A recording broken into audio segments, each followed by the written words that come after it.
అందుచేత అటువంటి మాలలంటే ఈ రాష్ట్రంలో అన్ని పార్టీలకి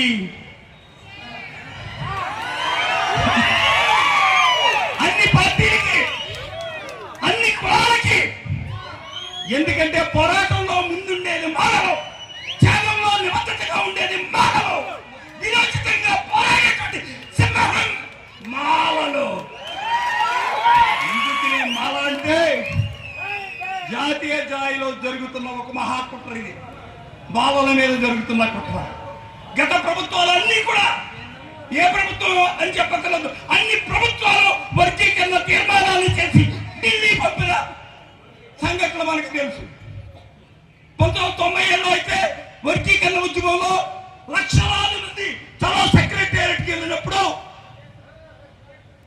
గుర్రాలతో తొక్కించి లాఠీ దెబ్బలు